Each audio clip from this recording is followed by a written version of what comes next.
Hello and greetings, everyone. I'm Pastor Edwin Strickland, and I serve as the Senior Pastor of Fellowship of Champions Church International, a worldwide ministry helping people to learn to live out their God-given dreams by walking in love and living by faith. And I get to be your host and your guide for this exciting journey that we're about to take that we call Ed Talk with Pastor Strick.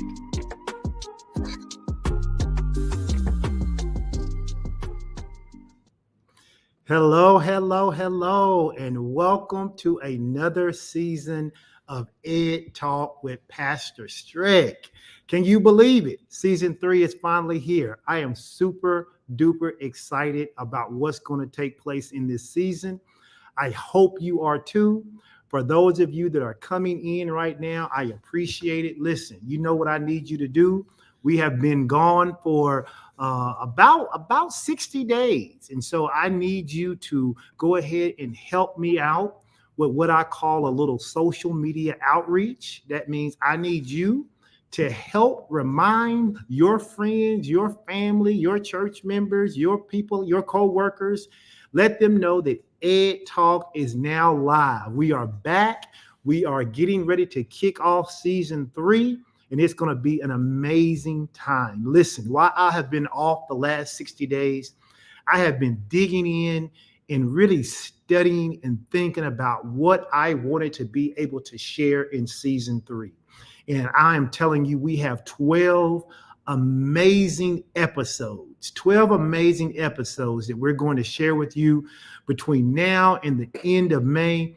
And you want to set your calendar. You want to set your calendar. You want to set your alarm. You do not want to miss what's going to be happening on season 3 with Ed Talk, because everything we're going to do is going to be designed to set you up for success so that you can move further, faster in 2024. We want you to move further, faster in 2024. And so we've got some practical things that we want to share, even the way season 3 has been laid out. I've had some people help me to just think about the 12 teachings and what is the best way to lay them out so that you can maximize the knowledge that we're going to share, so that you can synthesize it in such a way that you can put things into practice.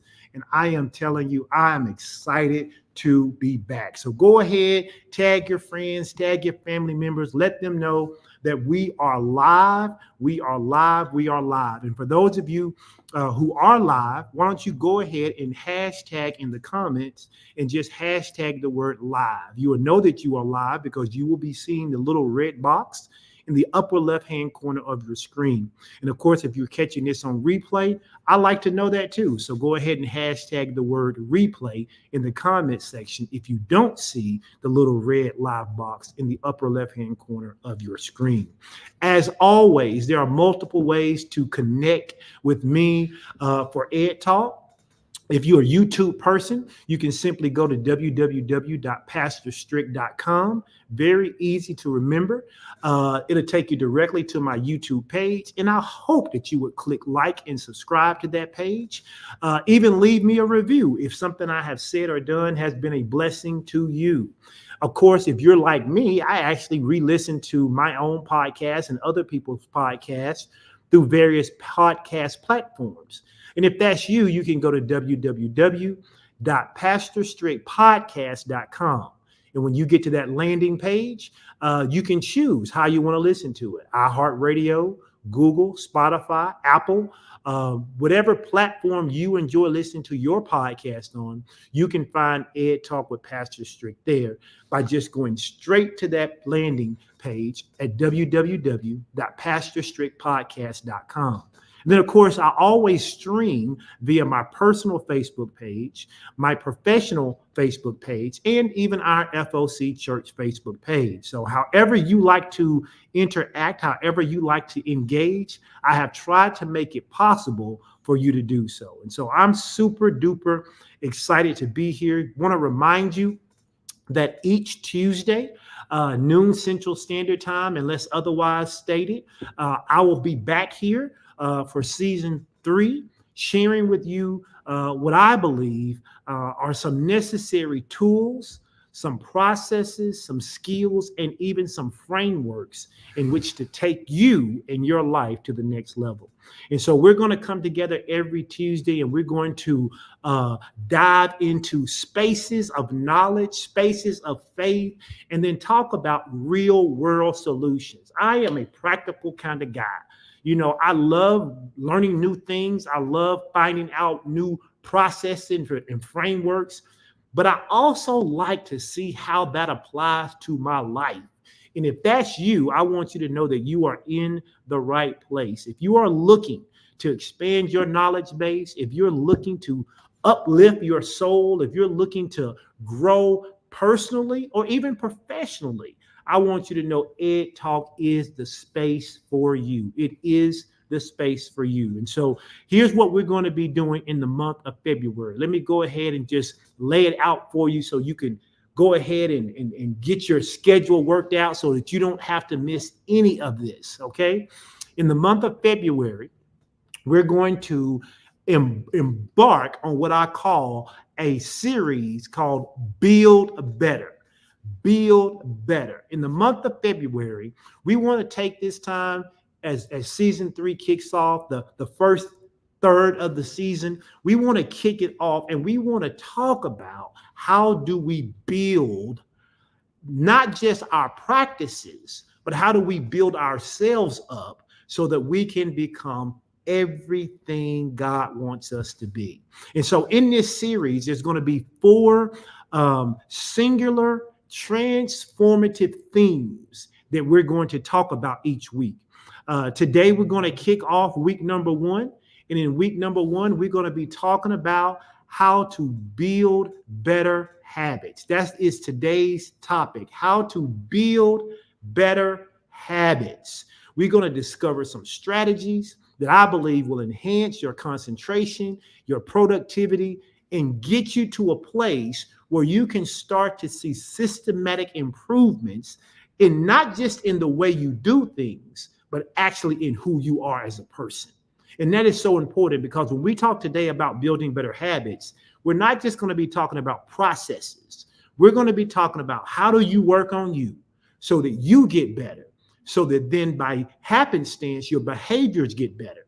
And when your behaviors get better, your outcomes get better. And so that's what we're going to talk about today, building better habits. And then we'll come back in week 2.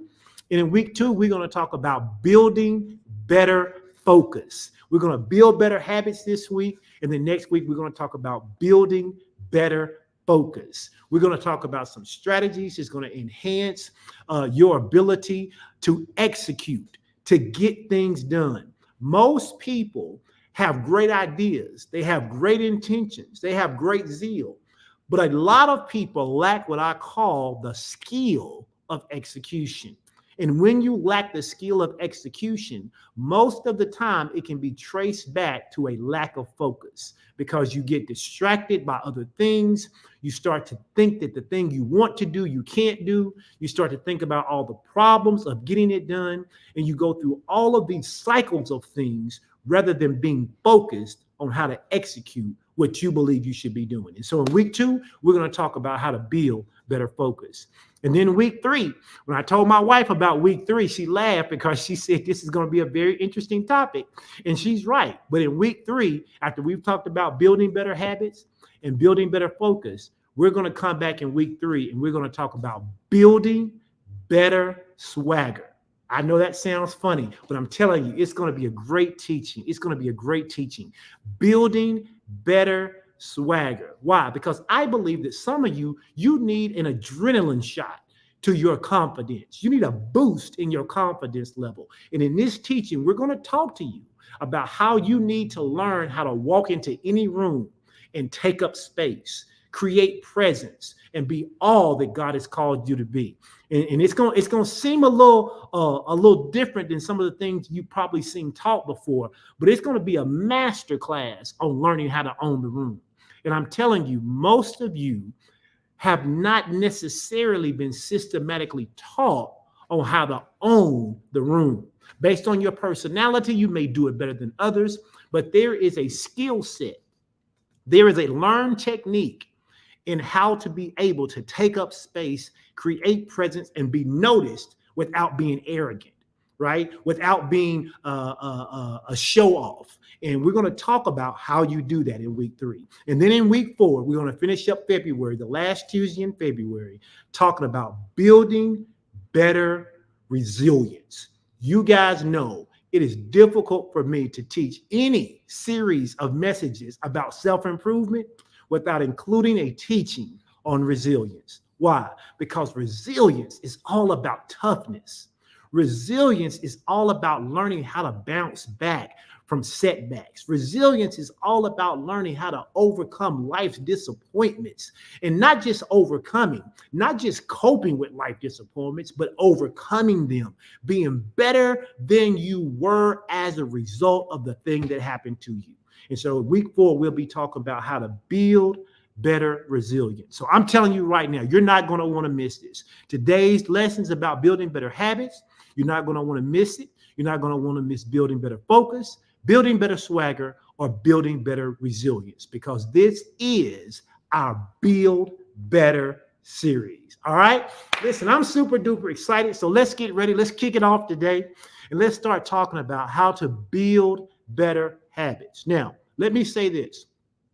When we start to talk about building better habits, I don't want to just jump in to the actual processes of the things you do to build a habit, because sometimes I believe that psychologists and other people look at it from a standpoint of operational task.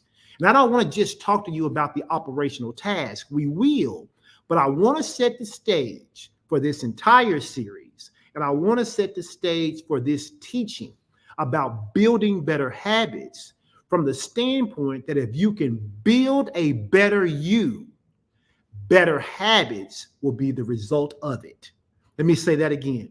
If you can build, right, a better you, if you can get better internally, if you can learn the skills, the tools, processes, and frameworks to become a better you, right? If who you identify with changes, then the natural progression of that is for your behavior to change. So in my sense, it's like this. A lot of times people come to church and we talk to them about their behaviors. We want them to stop cursing. We want them to stop smoking. We want them to stop drinking. We want them to stop sleeping around. We want them to stop stealing. We want them to stop being mean. And we want them to stop gossiping. And we focus on the behaviors before we ever focus on the person. And so what we're going to do is flip that script. I want to focus on who you are as an individual. And by focusing on who you are as an individual and fixing the inside first, and then giving you a framework for the behaviors, for the processes of making the habits a habit, then I think you're going to get a lot more latitude with that. I think you're going to go a lot further, a lot more progression. All right.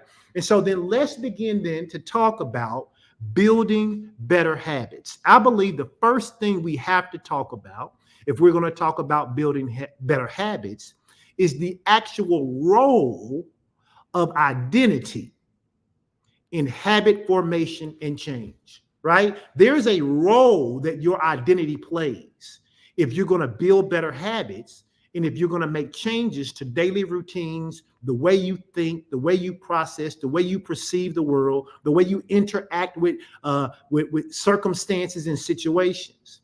Hear me when I say this. The habits that you and I adopt, they are not just outcomes of the behaviors that we perform, but they are also an expression of our identity, aka who we really are. Let me say that again. The habits that you and I adopt, the things that we do, the habits that we embrace, they are not just outcomes of our behaviors. They are outcomes of our behaviors, but it's deeper than that.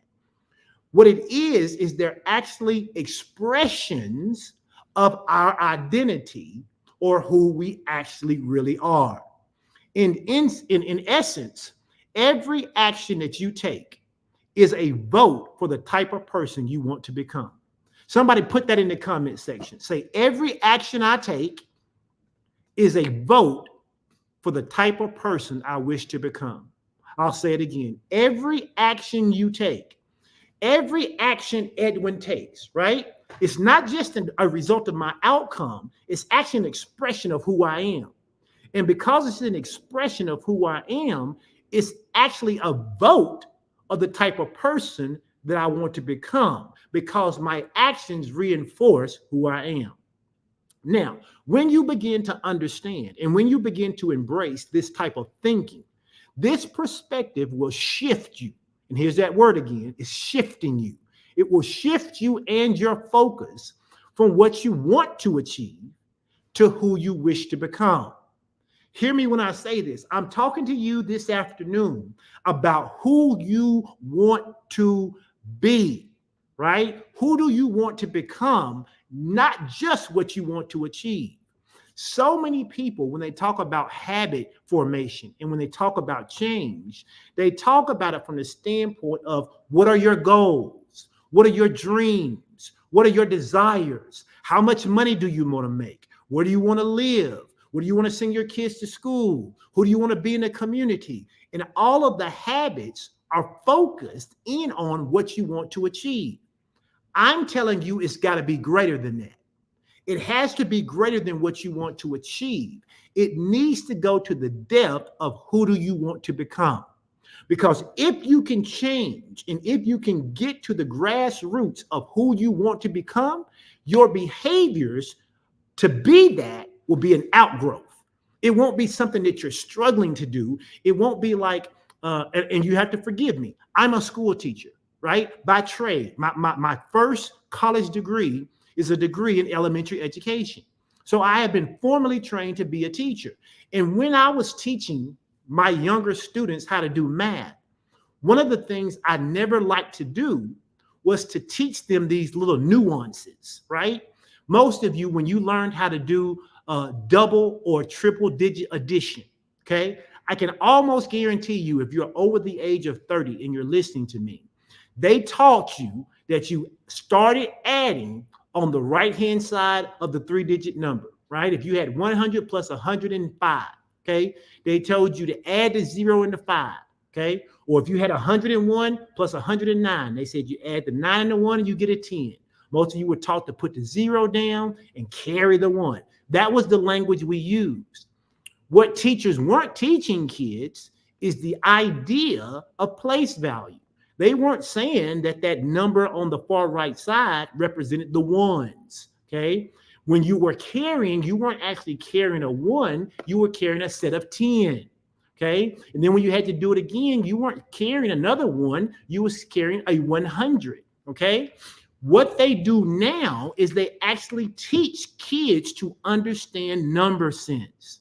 And that's why some parents have a difficult time teaching their kids how to do math, because all the parents know is nuance, all right? And that's why y'all need to be hiring Ivy if your kids are struggling, because she's a math teacher and she can help you. Shout out to Ivy.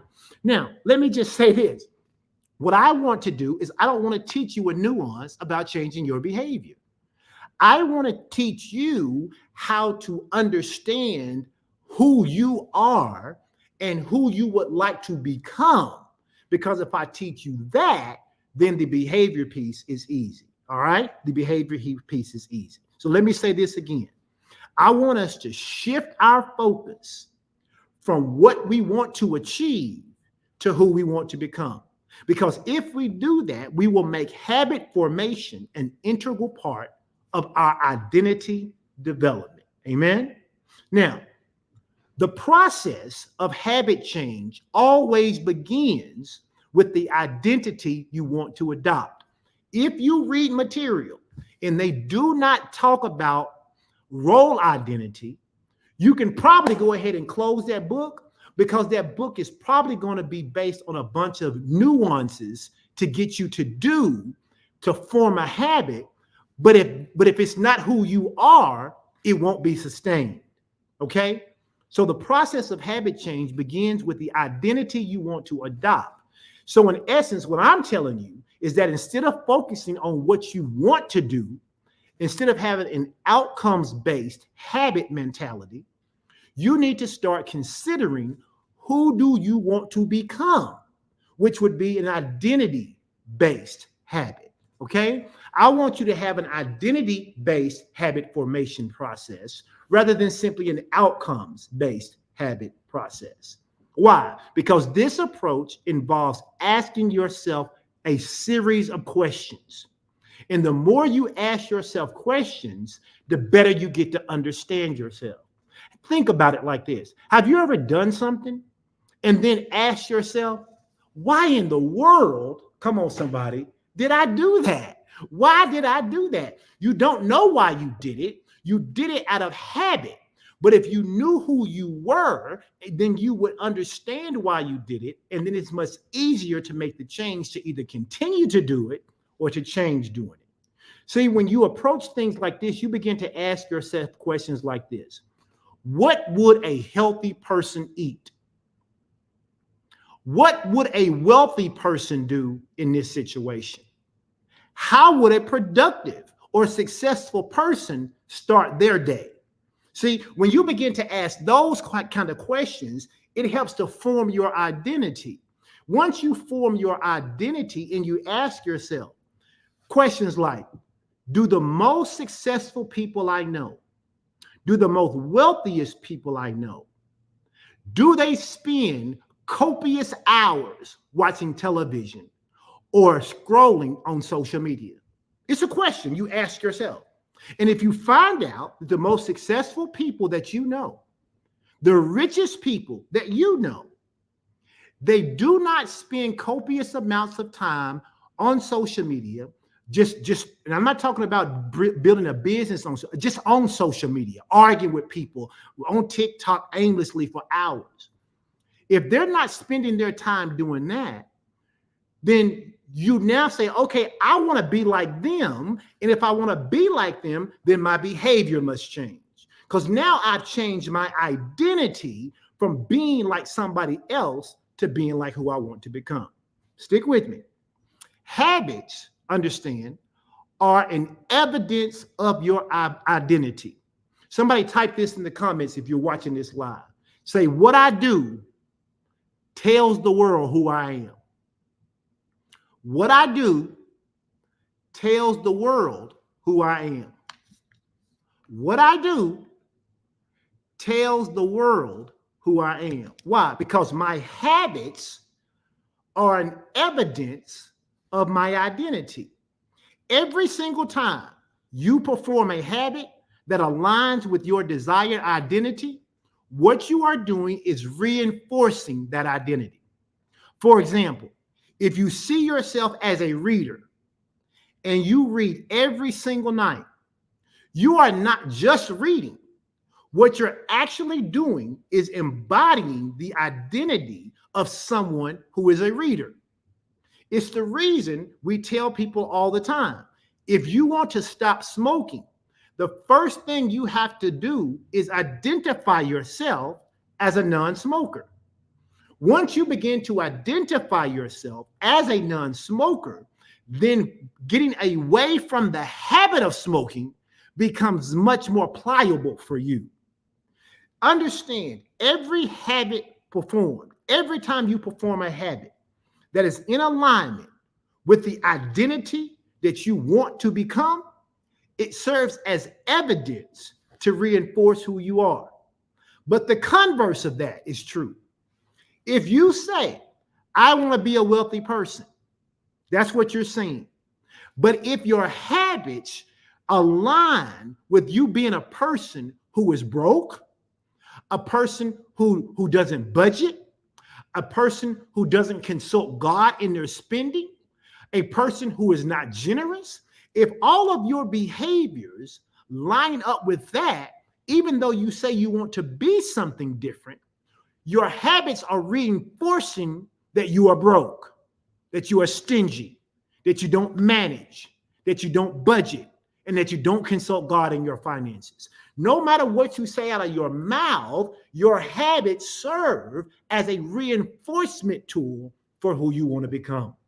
And so if we're going to build better habits, this is foundational to what we need to first understand. Now, initially, there might be a disconnect between your current habits and the identity you wish to adopt. Okay? There may be right now a disconnect. What do I mean? I mean, you really want to be a generous person, but you've been stingy the last 40 years. So right now there's a disconnect between your habit of being stingy and the person you want to become, which is a generous person. However, as you start practicing new habits, your self-image begins to change. Somebody type this in the comment. Say, as I practice new habits, who I become changes. As I practice new habits, who I become changes. Hear me loud and clear this afternoon. You are not just trying to change your behavior. This teaching is not designed just to get you to change your behavior. This teaching, or the goal or the aim, is to change your understanding of yourself and why you do what you do. In other words, let me say it like this. Behavior change will not always lead to identity change. But identity change will always lead to behavior change. You understand that? Just because you change a behavior, it doesn't necessarily mean you're going to become what you're doing. Okay? We see people who do that all the time. But it is almost impossible for you to change who you are and not change what you do. Because when you adopt a new identity, your behaviors start to align naturally with that identity. If you truly believe that you are a healthy individual, you will actually begin to prefer healthier food options. You will begin to prefer activities that support this belief. Listen, before I started my health journey, and I do not call it a weight loss journey, I have lost weight as a result. But when I started my health journey on August the 1st, the things I used to enjoy eating, the things I used to enjoy doing, I didn't automatically stop enjoying eating those things. I didn't automatically stop liking those things. But as I identified with a healthier version of myself, I started doing more of the things that align to the healthier version of myself. What do I mean? I started walking when it was hot, when it was mild, even when it was cold. The foods I started eating changed. I started eating more vegetables. I cut meat out for 60 days. I got rid of sugar. I got rid of bread. I got rid of pasta. I started moving my body more. I started drinking more water. I cut out sodas. Why? Because I was identifying, come on, somebody, I was identifying with the new me. And as you identify with the new you, the things that you do will be new. Amen? Now, let's talk real quick just about some strategies for leveraging identity in habit formation, because there are strategies. You know, I'm a teacher, so I got to talk about the strategies because I believe strategies actually help us. Listen, if you want to develop strategies that will help you leverage, right? Leverage new identity development as it pertains to creating new habits, right? Here's what you have to do. Number one, you have to choose habits that match your desired identity. You have to choose habits that match your desired identity. You have to start by defining who you want to be. And then you break down this identity into specific habits that embody this persona. Who do you want to be? You don't have to ask even your friends or family. It's an internal question. Who do you want to be? If I'm going to become somebody new, I need to know who that is first. So the first thing I have to do, the first strategy I have to embrace, if I'm going to leverage this new identity process in order to form these new habits in my life, I have to define who I want to be. For instance, let's say you want to be a writer. Well, what do writers do? Come on, somebody. Writers write. It's like I tell all the time the people in my church, you say you're a believer, then what do believers do? Believers believe. And so if you say, I want to be a writer, but you don't ever pick up your pen and pad, if you don't ever go to your computer, if you don't ever do anything saying you want to be a writer, your actions aren't lining up. And so if you say, hey, I want to be a writer, what are some things you can do? You can begin to write regularly. So your habit may be, right? My new habit formation may be that I commit to write 500 words a day. My daughter is attending Oral Roberts University in the city of Tulsa, Oklahoma. She is majoring in writing.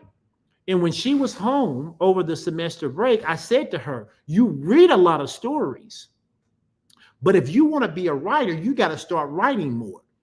I know you write some stories, but you're reading more than you're writing. And because you're reading more than you're writing, you're really identifying more with being a reader than a writer. And so we talked about what is going to be her commitment to becoming the person she says she identifies as, which is a writer. Well, her commitment is to write a short story at least once a week. In order to do that, that means she has to write a little bit every day. So number one, if you're going to develop a new habit, you got to choose, right, who you want to become and then develop a habit that matches it. Number two, the second thing you need to do is you need to learn to celebrate behaviors that align with your identity.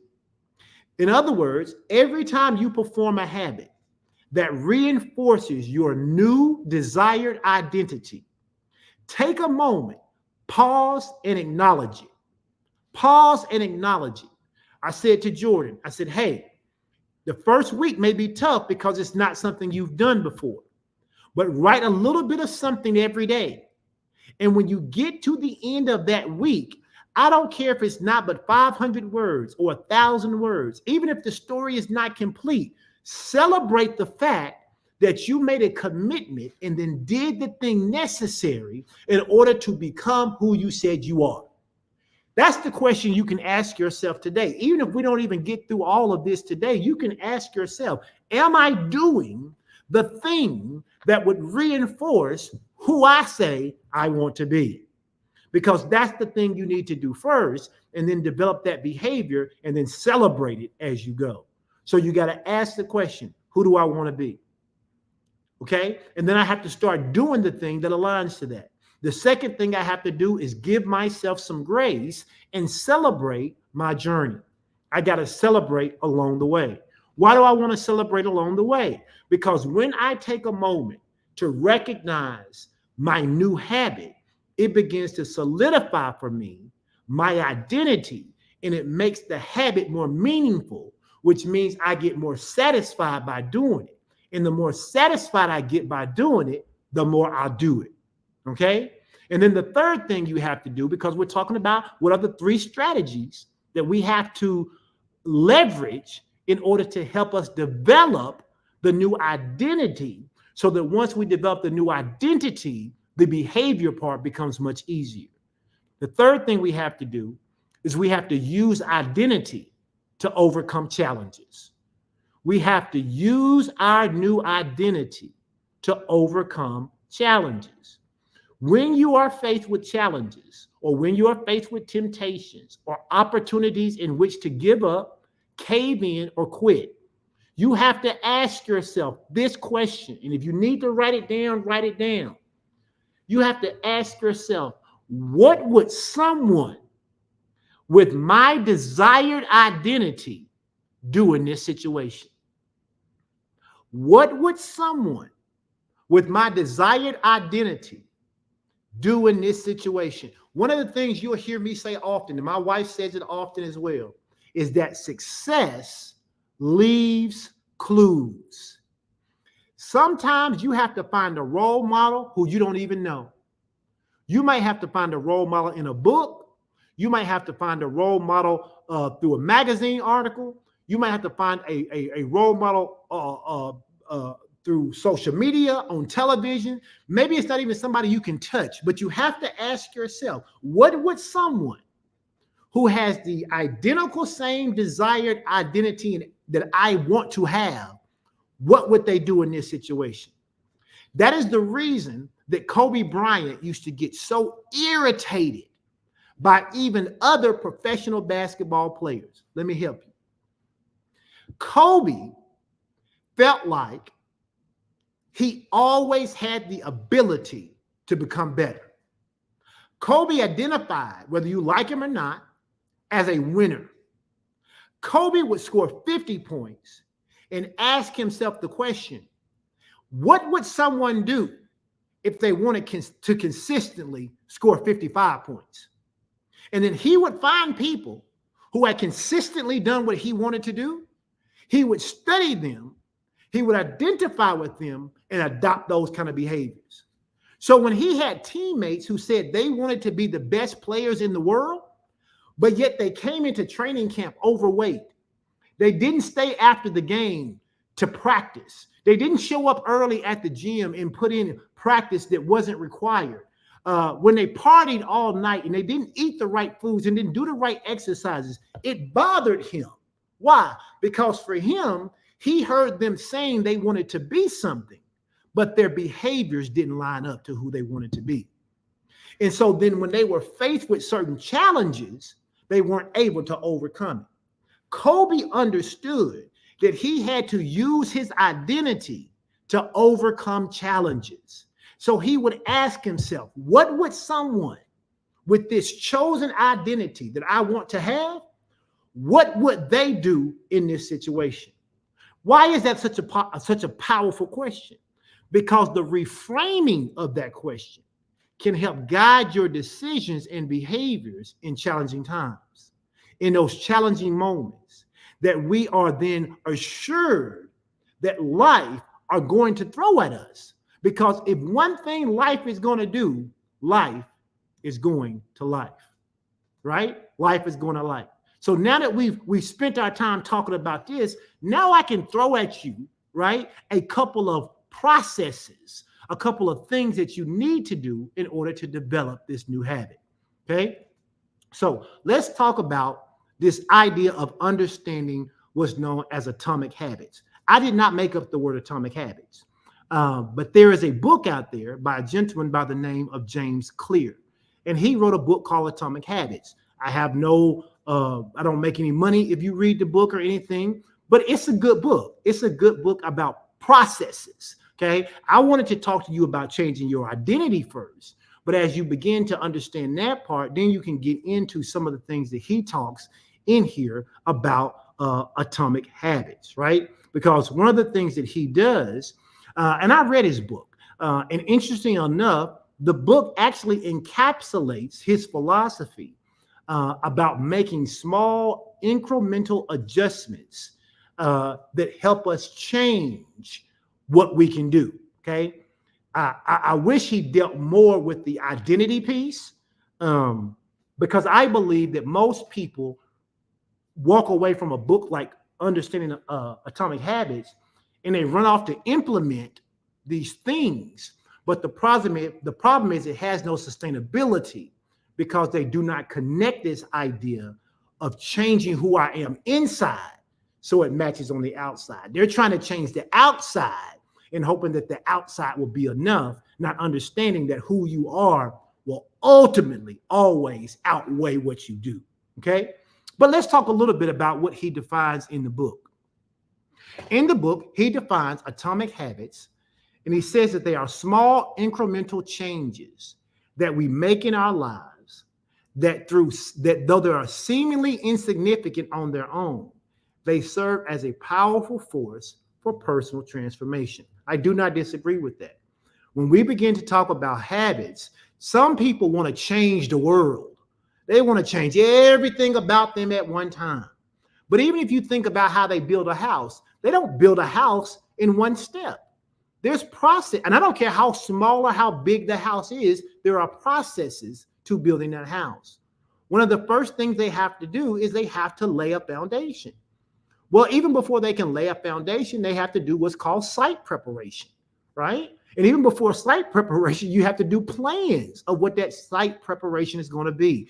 Some of you get frustrated because you want to change everything about your life at one time. And maybe you do have 1,000 things you need to change. But what James Clear says is that if you can adopt this attitude of atomic habits, this idea of changing one thing at a time, that even though it may seem insignificant to change this one little thing, that they will have what's known as an aggregate or compounding effect on your life. Okay. And if you do that over time, you will see the compilation of all of these small changes, which have aggregated to help you become the new you. Again, it begins with you understanding who do you want to be, mapping out who you want to be. Now, when we begin to talk about this idea of atomic habits, there's a core principle for why he uses the word atomic. And I think it's important to note before I get back to my notes.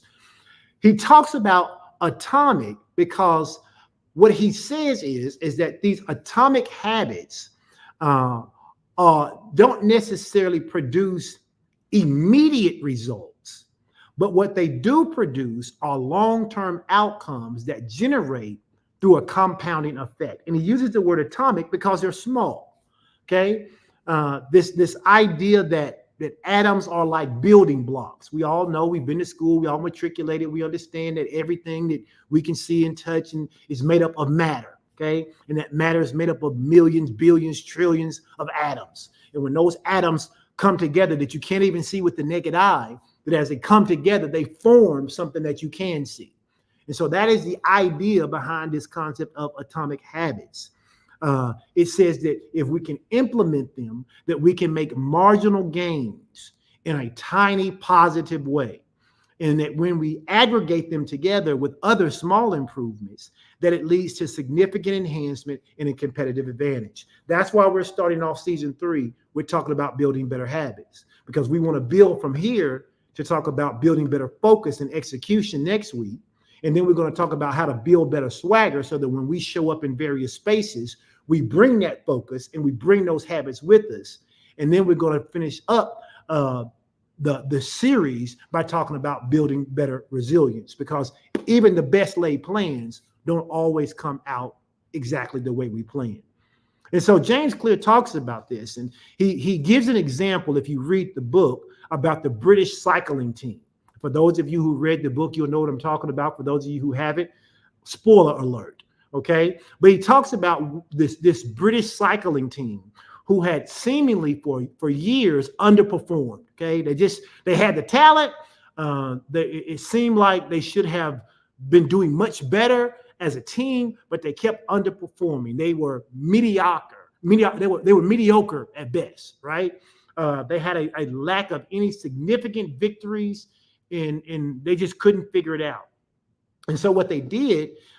Back in 2003, I believe it was, they hired a performance coach. And what he did is he did not come in and change the roster. He didn't come in and change their bicycles. He didn't come in and change their equipment. He didn't radically change their training regimen, right? What he did is he made a series of strategic but small improvements in everything they did. Related to their cycling, to their equipment, to their practice, to their nutrition, even to their sleep patterns. There's very insignificant things that you would not think would have an impact on anything, except when you aggregate them together, they had a profound effect. And in fact, the meticulous attention to detail that he gave caused this aggregation that caused him to have unprecedented success. That's what I'm hoping for you. I'm hoping that you'll begin to think about, who do you want to become? Who do you want to be? And as you're doing that, you'll begin to make these small changes that may seem insignificant when you make them, but after you've made them over a serious time, they begin to have this unprecedented impact on your life. And so one of the questions that I'll ask you, because this is a podcast and part of my podcast is about knowledge and information and sharing and getting you to grow, I want you to think about, based on what you've heard so far, here's number one. Who do you want to be? Okay. So if you ain't got to answer right now, but you can jot this down on a piece of paper. Ask yourself the question, who do you want to be? Don't start with what do you want to achieve. Start with who do you want to be? Answer that question. And then once you've answered that question, ask the next question. What would someone with this identity do on a daily basis? You say, I want to be a healthy person. What would a healthy person do on a daily basis? Not consume 3 or 4 sodas a day. Am I consuming 3 or 4 sodas a day? I am. Then that behavior doesn't line up with who I want to be. So now I know a behavior that I need to change. But I'm changing that behavior not as just an outcome. I'm changing that behavior as a result of who I want to be, which is much more powerful and much more sustainable. Okay? Now, let's talk a little bit then about the science of habit formation, because there is a science to habit formation. The habit formation process can, in essence, be broken down into 4 distinct parts. Again, James Clear in his book talks about this. You'll find other people who have talked about this. They call them different things. They call them different names. But even after I give them to you, you can change the names of them if you want to. I don't care about the names. The process, the framework is what you need to understand and know how to work it. Because when we talk about the science of habit formation, if it's truly a science, it will have something called test and retest reliability. What do I mean by test and retest reliability? It means that if this thing actually works, as a black man, I can do it. As a white man, you can do it. As a black woman, Hispanic woman, Asian woman, you could do it. A white woman could do it. Someone who's tall could do it. Someone who's short could do it. Someone who doesn't live in America could do it. Someone who lives on another continent could do it. It would have test, retest, reliability if it's truly a science. If it doesn't, it may be more of an art form, which means you have to have some specialized talent or skill in order for it to work. The good news about habit formation is that it actually is a science, okay? And so here are the 4 habit formation cues or processes, okay? The habit formation process can be broken down into these 4 distinct parts. Number 1, something known as the cue, C-U-E. There has to be a cue. After there's a cue, then there needs to be what's called the craving or the craving process. It's the cue process, the craving, some people say the desiring process. And then there's something called the response process. And then it's the reward process. This cycle, cue, craving, response, and reward. I'll leave that up there in case you want to write them down. This cycle not only explains how habits are formed, but they also tell us how they can be changed and reinforced. Okay? It's not just about how we form the habit. It's about how do we get rid of the bad ones that we already have? And then how do we reinforce the good ones that we're trying to get into? Understanding this model is absolutely crucial for anyone, and I do mean anyone looking to build new habits, or if you're looking to break some old habits. And the truth of the matter is, if you make the decision you want to become something different than who you are, you will need to break bad habits. In fact, go ahead and and everybody who's on here live, it's about 50 of you, you can put this in the comment section, whether you're on YouTube or Facebook. Say it's okay to break up with bad habits. Give yourself permission. Go ahead and say that. Let your ear gate hear it. Let your eye gate see it. Go ahead and be tactical in typing it out, and go ahead and repeat. It's okay. And then you can even say your name. It's okay, Ivy. It's okay, Shavandra. It's okay, Tanitria. It's okay, Sean. It's okay, Crystal. It's okay, Edwin. It's okay, Douglas. It is okay to break up with bad habits. Even if those bad habits seems like they've been serving me. What do I mean? Well, I just got a quick temper. People like, I just got a quick temper. It's just who I am. Well, okay, that quick temper may serve to protect you from people, but what does it cost you? Ask yourself the question, what has this habit that I think serves me, what has it cost me? And as a result, do I want to keep it? Because if I keep it, it's going to reinforce the old me rather than the new me. And that is the reason that I am such a stickler on identity development. I believe in process. I believe in frameworks. I believe in these processes I'm showing you on my screen, the process of cueing, the process of craving, responding, and reward. But you gotta dig deep. You gotta know who you are and who you want to become in order to develop the right habits. Because wrong habits don't produce the right person. But the right person almost always has the right habits. So let's go through these really quick before I get out of here. Let's talk about number one. When we talk about cueing, right? So step number one, when we talk about the cueing process, what does cueing do? A cue is simply a trigger. Okay. We all hear this term all the time. I was triggered. They were triggered. Somebody got triggered. Okay. That's all a cue is. A cue is a trigger. What it does is it triggers your brain to initiate a particular behavior. It is a bit of information that is processed through your neurological system that predicts a reward if you do something. Cues can be anything from a visual trigger, it can be a time of day, it can be an emotional state, or even a particular location. For example, let's say that your new identity is you say to yourself, I am going to become a runner. Okay? I am going to become a runner. A cue you might use is to put your running shoes by the front door. Why? Because every time you see those shoes when you're going out the front door, that cue is going to act as a trigger and remind you of who you said you want to become. This is the reason that people buy exercise equipment. They use it for a little while and then they start throwing their clothes over it. They put their clothes over their Peloton. They put their clothes over their treadmill. They start to put other things around it so they can't get to it. They start to hide their workout equipment. They put their weights over in the corner. Why? Because what they're doing is trying to remove the cue that tells them, I need to be using this Peloton. I need to be using this treadmill. I need to pick up these weights.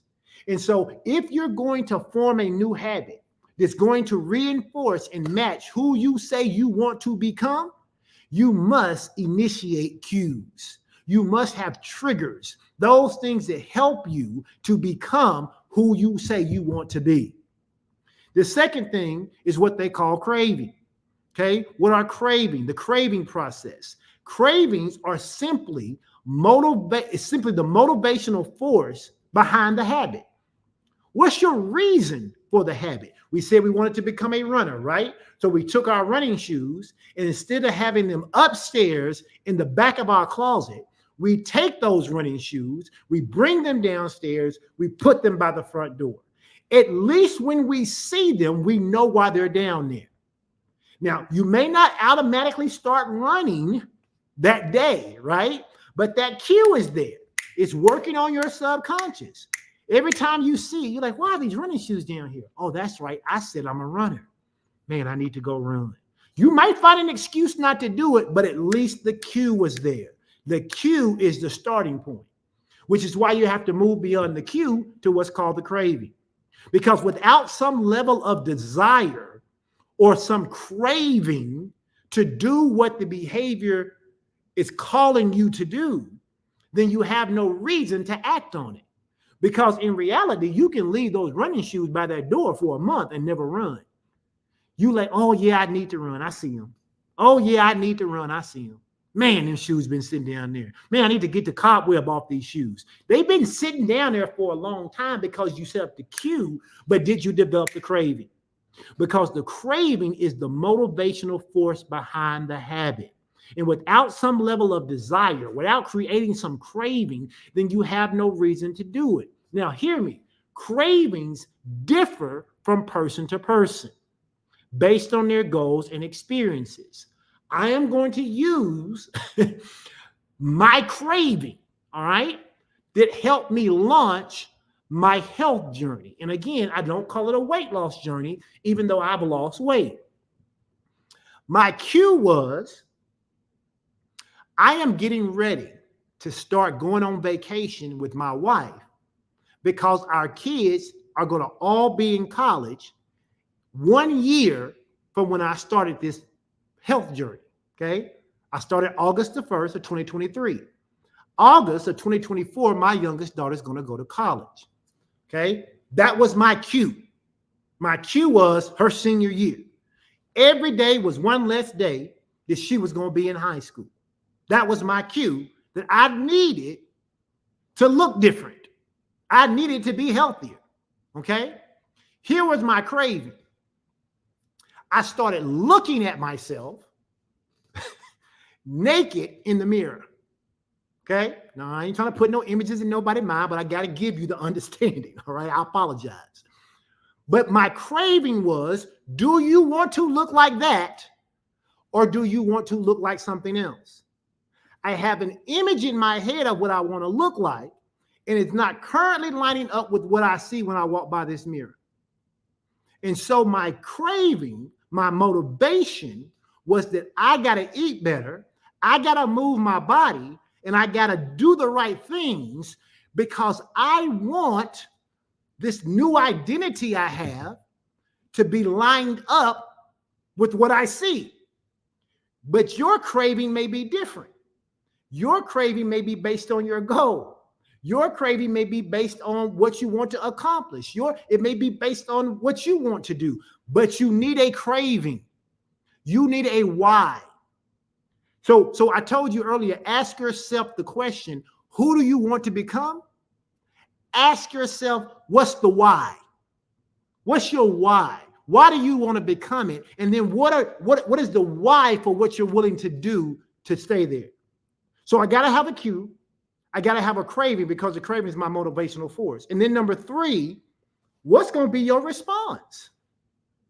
Okay. You put the shoes by the door. Okay. You know you're going to need your summer body here in about 4 or 5 months. Okay.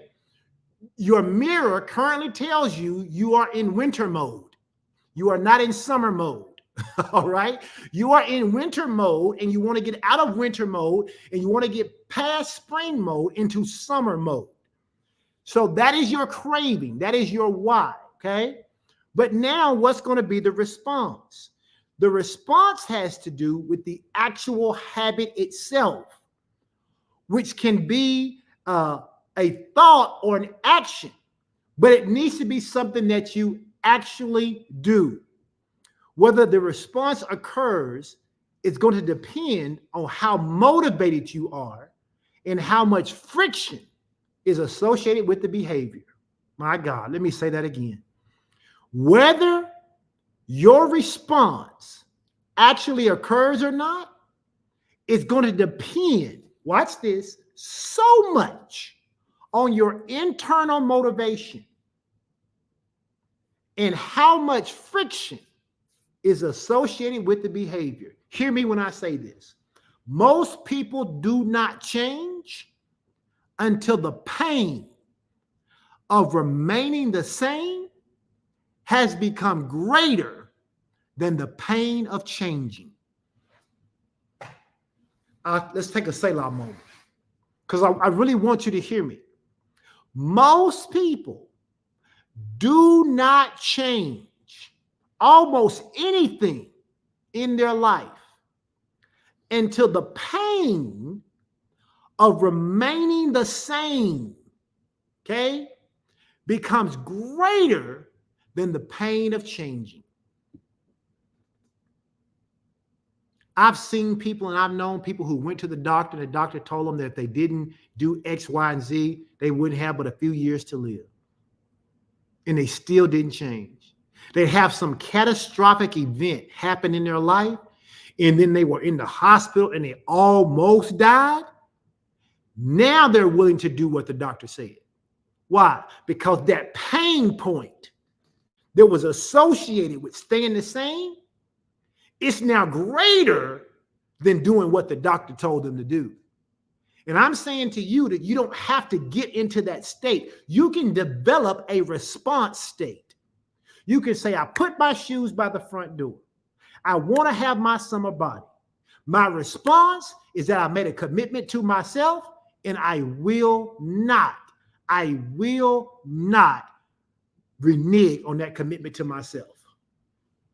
I will not. I will not renege on the commitment to myself. That's my motivating factor. I ain't gonna lie to me. I ain't gonna lie to me. I'm done lying to me. That's my new identity. I'm not a liar to myself anymore. So if I'm not a liar to myself, I need a behavior that matches that. Okay, if I say I'm going to become a runner, I go upstairs and I get my running shoes and I put them by the front door. That's my cue. Okay, I keep looking at myself in that mirror. I weigh myself. I check my blood pressure. I check my A1C. I check everything to make sure that I am progressing in the right direction. If those numbers aren't where I want to be, then that ought to be my craving, to get those numbers to where I want to be. And then what's my response? I'm not a liar. I don't lie to me. So even though I may not be able to run but 1 block today, I'm going to do some running. And then by next week, maybe I can run 2 blocks. And then maybe a month from now, I'll be able to get half a mile. And in a month after that, I get 2 miles. Before you know it, I'm doing my first 5K. Okay? Whatever your goal is, you have to be working toward it. It has to be the response.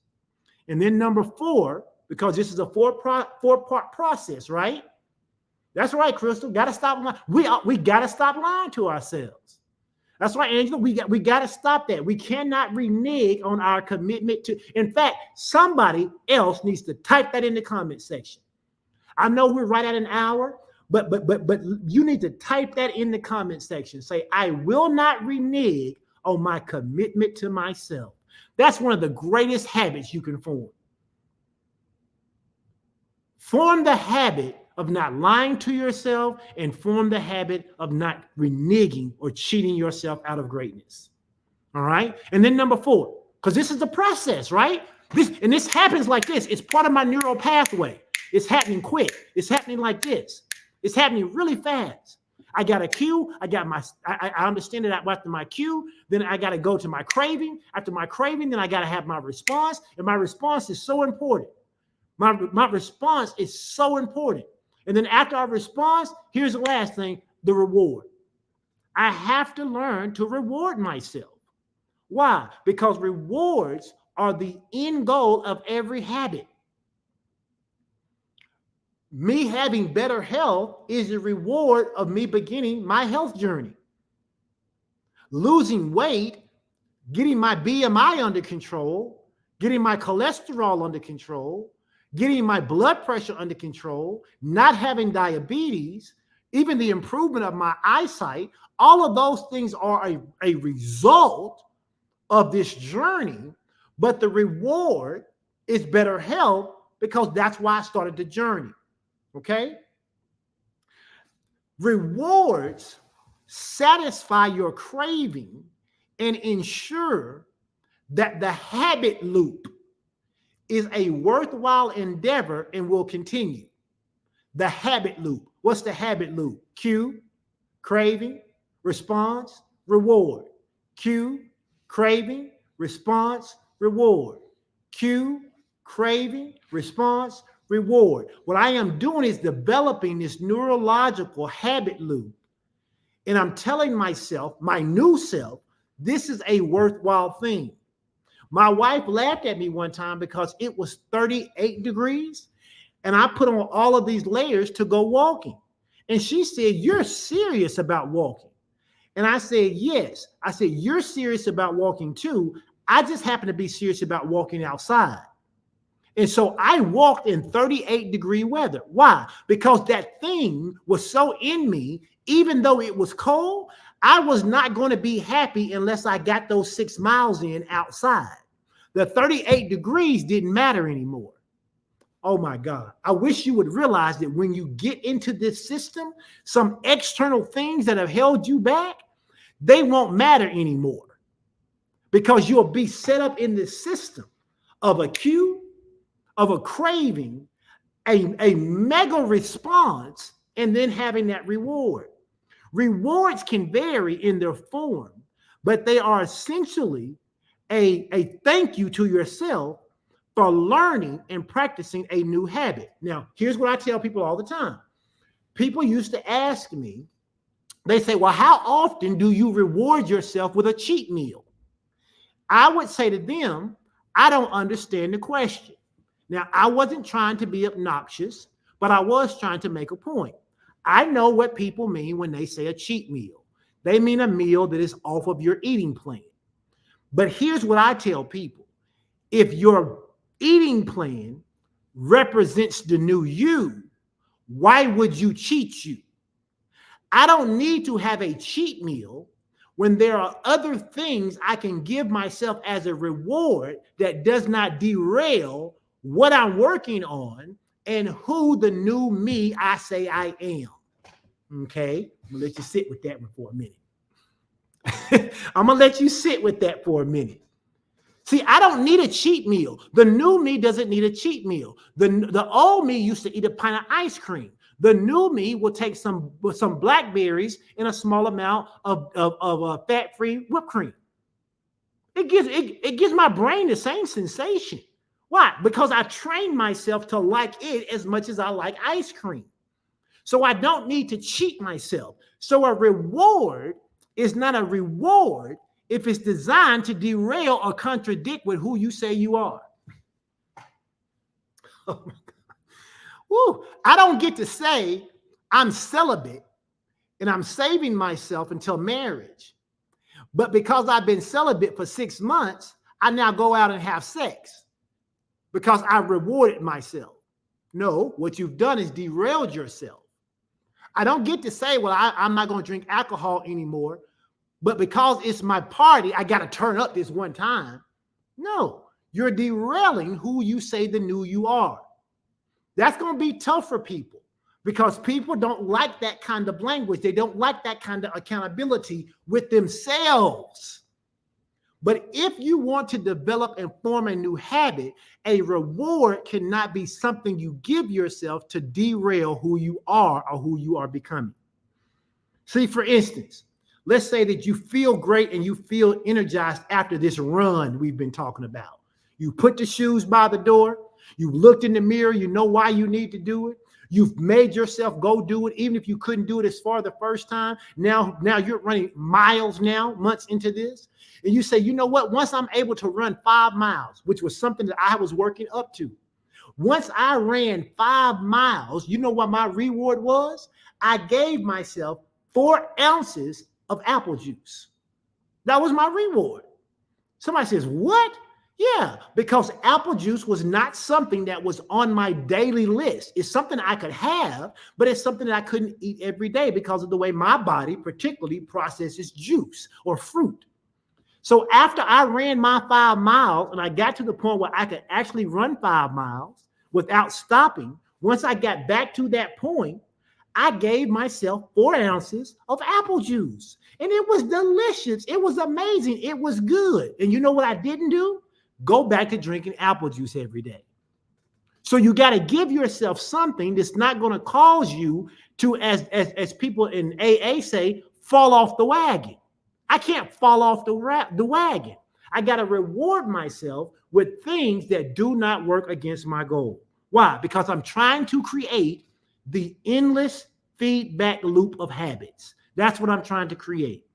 These 4 steps form an endless feedback loop that is continually running through our brains, driving our behaviors. These habits become automatic because the loop continues. The loop becomes encoded in our neural pathways, making the responses more likely to occur when the cue is presented. That is the reason that some of you are so proficient on wigging out on people. Because the moment you perceive something as someone coming against you, that's your cue. You like, boom, that's my cue to go off. Boom, that's my cue to cuss them out. Boom, that's my cue to get them told. Your cue, your neural pathway has become so developed to get people told, to get them told off, to give them a piece of your mind because you have practiced this 4-step process. And you know what the reward is? You feel good when you cuss them out. You feel good when you go off. You get dopamine that is released into your system when you go off on somebody. And what that does is help to reinforce that loop. So you got to understand that if you want to break that system, you got to replace that old habit, come on somebody, with a new habit that will give you the same dopamine in your brain and in your system so that you can feel good about the new habit and therefore you can give up on the old habit. So that's what you got to do. Now, in order for you to implement, and we're almost done. If you got to go, you got to go. You can come back and pick this up later. In order for you to do that, there are laws that are involved in this, okay? There are laws that are involved in this. Again, when we talk about this endless feedback loop, here's what I want to, I put this in my note. I said the endless feedback loop of habits. These 4 steps form an endless feedback loop that is continually running through our brains and driving our behaviors. But you need to also understand that there are also laws that govern behavior change. Now, what is a law? A law is a systematic process that works the same way all the time for everybody. For instance, you've heard of this, the law of gravity. Well, what is the law of gravity? The law of gravity says that if something goes up, it must come down. So it doesn't matter who you are. If you get on top of a 10-story building and you jump off of that 10-story building, you are not going to float if you're on Earth. Gravity works consistently. It works the same way all the time, day, night, rain, sleet, snow, black, white, male, female, tall, short, fat, skinny. Doesn't matter. You jump off that building, you're coming down. That law is established and is consistent, and it works for all of us.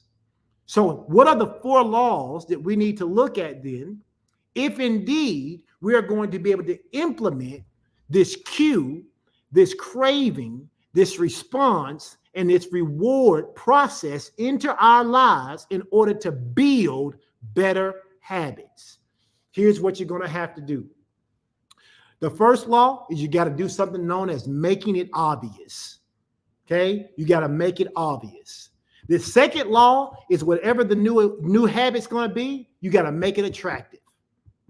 Okay? And then after you make it obvious, after you make it attractive, then you're going to have to make it easy. And then lastly, number 4, you're going to have to make it satisfying. You're going to have to make it satisfying. Because if it's not satisfying to you, you won't stick to it. So let's look at number 1 real quick. What do I mean by make it obvious? To make a habit obvious, you start by identifying the cues we talked about that trigger your current habit. You use the habit or you use the strategy of something called habit stacking. Habit stacking. What is habit stacking? By adding a new habit onto an existing one, okay, I become more likely to repeat that habit. Let me help you. Maybe you say, I want to be a person who spends more time meditating. Okay? That's who I want to become. I want to become a person who spends more time meditating. What is a habit that you already have? Maybe your habit is when I get up in the morning, I always make me a cup of coffee. Okay? That's a habit that I do. I do it without even thinking. I'm stumbling around in the morning and I can go and with my eyes closed, reach up and grab the coffee out of the cabinet and put it in my Keurig and start it and put my cup. I can do it automatically. I don't even think about it. Some days I don't even remember doing it. Okay. It's a habit that I have formed. What habit stacking says, you connect another habit to a habit you're already doing. It makes it much more likely for you to continue that habit. So your habit stacking could be, and these are just examples that you have to find your own. It could be after I pour my morning coffee, I spend 1 minute meditating while the coffee is brewing. I don't get on my phone. I don't speak to anybody. I don't do anything. All I do is spend 60 seconds meditating, practicing thankfulness, and thinking about what a great day I'm going to have. Okay? So you habit stack. And then what you do is you begin to design your environment to make those cues of good habits visible and accessible. Okay? So what do I do? If I know that I'm going to make coffee every morning, maybe I put a sticky note on my coffee at night that says, remember to meditate. Because at first, I might forget. I won't forget to make the coffee because I've been doing that consistently for the last 3 years every morning, Monday through Friday. But I haven't been meditating every day. So I have to make my environment such that I have a visible cue.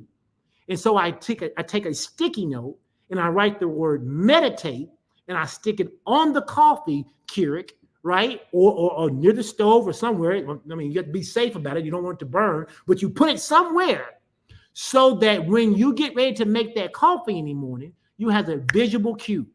And when you have a visible cue, now you're starting that endless loop we talked about of forming that next habit. Understand this, our environment significantly influences our behavior. So by arranging your surroundings to highlight potential cues of good habits, like maybe you want to drink more water, then you place your water bottle on your desk when it's time to work. Why? So you remember, oh, I need to drink some water. One of the things I do wherever I go, and I ain't trying to advertise for them, but I have water. Why? Because I know I need to drink more water. If water is out of sight, it's out of mind for me. But if it's in sight, then I drink water. Okay? You can make it so much easier to adopt and maintain these habits if you make it obvious. That is rule number 1. You have to make it obvious. And then rule number 2, you got to make whatever you do attractive. Why? Because we talked about dopamine just a minute ago, but dopamine plays a key role in habit formation. If you don't know it, spend some time and research it, what dopamine does as it relates to habits. But dopamine is a powerful key player in habit formation. Why? Because what it does is as dopamine is released, we're not just experiencing pleasure at the moment, but dopamine begins to get us ready to anticipate that pleasure. Okay? So now, I know it sounds crazy, but I used to see my running shoes by the door and think, oh, I got to go running. But now that I have formed that endless loop of habit formation, now I see my shoes and my body starts to go, oh man, we get to go running today. Or whatever your thing is, now dopamine is being released. It's giving you pleasure before you even do the thing. So it's pushing you toward the habit that you want to do so that you can become who you say you are, so you can continue to do it over and over and over and over again. That's what makes it attractive. That's what makes it attractive. The way I feel and the way I look makes eating the way I eat now attractive. I used to think I was going to die. Hear me. I thought I was going to die if I had to eat a meal that did not include meat, and sometimes multiple meats. I mean, I needed a chicken and a beef option. I mean, I needed seafood and something else. And when I got to the point where I even told myself on August the 1st, we are not going to eat meat. And I didn't even start off at 60. I said for at least 30 days. That's all I could fathom. I just knew I was going to pass out. That first week, I knew I was going to die. I just knew that. I made sure my life insurance policy was up to date. My wife was the beneficiary. And, I just knew I was going to go. Why? Because I was so habit formed into eating meat with every single meal. Every single meal. But you know what I learned? You don't die. If you don't eat meat with every meal, you know what? You actually feel less bloated. You know what? You actually feel better. And then when I started incorporating those vegetables that I didn't really like as much, I started finding out that after about 21 days, your taste buds will change. And I used to hate cauliflower. And now I can eat it mashed. I can eat it air fried. I can eat it broiled. Listen, sometimes I will get me a whole head of cauliflower. Go home and cut it up, and it becomes the main source of my meal, and I enjoy it almost like I used to enjoy a steak. Now, I ain't there yet, but I'm going to keep forming this habit until it's as good. You understand what I'm saying? And so now I don't have to have meat with every meal. Why? Because I made what I was doing attractive, and that's what you got to learn to do. You got to learn to make it attractive. So for instance, maybe you hate doing laundry. I know a lot of people say that they hate it. I actually enjoy doing laundry. Weird, right? I enjoy washing. I enjoy drying. I enjoy folding. And I enjoy putting my clothes up. Okay. I don't put my wife's clothes up, but I do fold them, but she puts those up. But I enjoy doing laundry. You may say, Pastor Edwin, I hate it. I can't stand it. So habit stack. Find something enjoyable to do while you're doing the thing you have to do that's not that enjoyable. For instance, maybe you like listening to podcasts, like Ed Talk with Pastor Strick. Maybe you could listen to this podcast over and over and over while you're doing your laundry. Because habit stacking will say, you know what? Whenever I have to do laundry, dopamine gets released and I get to listen to Ed Talk. Yay! And so the dopamine will overweigh your to doing the laundry. And when you have it stacked, now you can listen to Ed Talk podcast and do your laundry. And before you know it, even if you don't ever love doing laundry, it becomes easier for you because you've habit stacked it with 2 or 3 other things you've learned to do. I'm telling you, it works. It absolutely works. You got to learn to put into practice those things that we know from psychology and from brain work that works. So number 2, you got to make it attractive. Number 1, you got to make it obvious. Number 2, you got to make it attractive. Because if you don't, then these other 4 things we talked about, the cue, right? The craving, right? The response, right? The reward, they won't last. So you got to make the new habit obvious. You got to make it attractive. And number 3, you got to make it easy. A new habit should be started in a way or in a form that can be done in 2 minutes or less. I call this the 2-minute rule of habit formation. You want to develop a new habit? Make it easy. Make it easy. If you got to go through 15 or 16 different steps to do the new habit, you won't do it. You're going to quit. You're going to get tired of it. Absolutely. Lakeisha, meat absolutely had me in a stronghold. It did. But now I've made it easy. I made it easy not to be in that stronghold anymore because I've used this process. This is what I've been walking through since August. And I'm telling you, if you do it and implement it, whatever your area of life is you're looking to change, it'll work for you.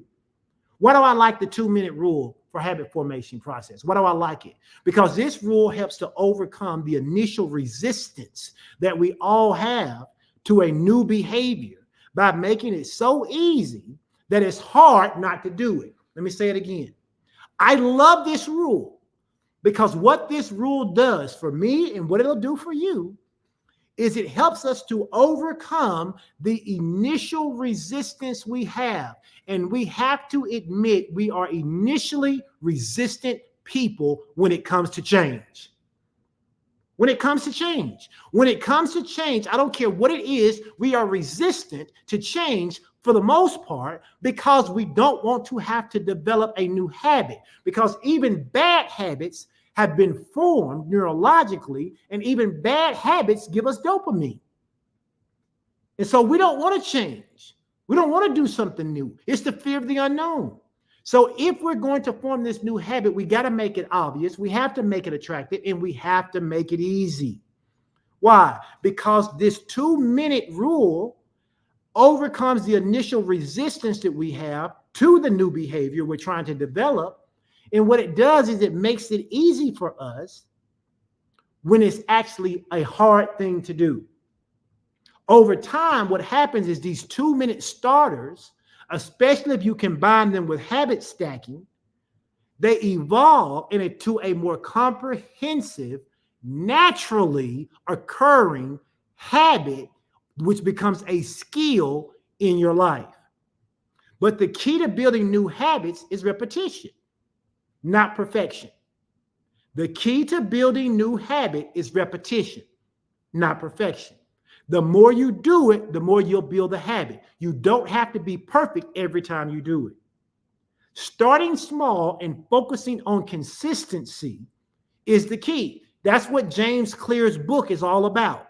When he talks about atomic habits, that's what it's all about. Tiny behaviors that help establish the habit in your neural pathways that makes it easier to expand on these new habits that seem difficult at first that will become your norm over time. You gotta make it easy. Consistency, but you gotta make it easy. And then lastly, number 4, it's gotta be satisfying. I didn't say it had to be so easy that it didn't require effort, right? Because it's going to require effort, but effort in being easy aren't the same thing. Okay, I got to make it easy. I got to make it doable. But now I got to put forth some effort, because you don't get satisfaction out of something that you don't have to put effort into. So ensuring immediate satisfaction to reinforce a habit is crucial. What it does is it helps to reinforce the behavior, and it helps to make it more likely to be repeated. So you have to find ways to give yourself an instant reward after completing a habit to help encode it on your brain. So let's go back to this laundry thing, okay? You can't stand doing laundry. But if you don't pay somebody to do it, you got to do it. Or you got to make your kids do it. You got to supervise it, okay? Whatever the case may be. But let's say it's your responsibility to do the laundry for whatever reason in your household. But you don't like doing the laundry. So what you do is you say, you know what? I'm going to habit stack. I'm going to find something I like doing. Ooh, I like listening to Ed talk with Pastor Strick. So what I'm going to do is I'm going to listen to his podcast while I'm doing the laundry. So I'm going to put it in and allow Ed talk to distract me from the of doing laundry. And while I'm doing this laundry and listening to Ed talk, by the time I get through listening to his broadcast, it's about an hour and 25 minutes right now, I'm going to be through at least with this first load that's done washing. And when I put this load into the dryer and Ed talk is done, what I'm going to do is I'm going to do something to reward myself. Maybe rewarding myself is I am going to go and spend 5 minutes on TikTok while the dryer is going. Just 5. I'm going to set my timer, and I'm going to spend 5 minutes on TikTok. And when I'm done, I'm going to go back and I'm going to find me another podcast, or I'm going to find a message to listen to, or I'm going to listen to 3 songs. I'm going to do something that is satisfying to me while I'm doing this thing, because it's going to help me over time develop this habit that when it's time to do laundry, dopamine is going to be released, because dopamine knows I get to do something satisfying, even though I may be doing a task that's not so exciting to me. And before you know it, doing laundry won't even bother you. You won't even think about it. You'll be like, that doggone Pastor Strick got me enjoying doing laundry. Actually, I got you enjoying habit stacking, doing the things you like to do when you do the thing you don't do. And in life, we all have to do some things we don't like to do sometimes. But there's a way to do it and get more done doing it when you build better habits. All right? Listen, I'm done for today, but I want to encourage you to go back and listen. I know it's a lot of information. I did my best to synthesize this. I was actually going to teach this as a master class. That was a 2-day class, because I've got so much more to say about building better habits. So much more about it. But I decided to interject it in here because I think it puts us on the right path for what we're going to talk about next week, which is how do you build better focus? Once you've decided who you want to be, once you decided the habits that's necessary to become who you want to be, once you understand the cue to becoming the person you want to be, once you understand how to create the craving, once you understand how you're able to give yourself that immediate kind of reward that you need because you had the right response, once you've done that and then you understand these 4 laws about how can I make this thing obvious, right? How can I make it attractive so that I want to keep doing it? And then how do I make it easy enough that I don't talk myself out of it? And then how do I use this law to make it satisfying? Once you've done that, now we can go to the next step, which says, how do I build my focus in such a way that execution becomes my lifestyle? Execution becomes my lifestyle, because I'm telling you, when you learn how to execute, there's a lot of people who can plan. There's a lot of people who can dream. There are a lot of people who can sit around and talk a good game, but can you execute? And I'm going to teach you next week how to execute. because there are principles, there are laws, there are studies, there's research, there's metadata out there that will teach you how to execute. And I've been spending the last couple of months getting ready to share this with you. And so I am literally giving you a free masterclass every week for the next 4 weeks. So you ought to join me. Tell your friends to join me. We'll be back here on next Tuesday, 12 Central Standard Time. And I'm looking forward to it. Share the broadcast if you haven't. Like the broadcast if you haven't. It helps me to get the word out. So thank you guys for joining me. I appreciate it. And I will check you guys all next week. All right. Have a good one. Take care. And I'll see you at 12 Central Standard Time for another episode of Ed Talk with Pastor Strick. I'm your host, Ed. Don't call me that.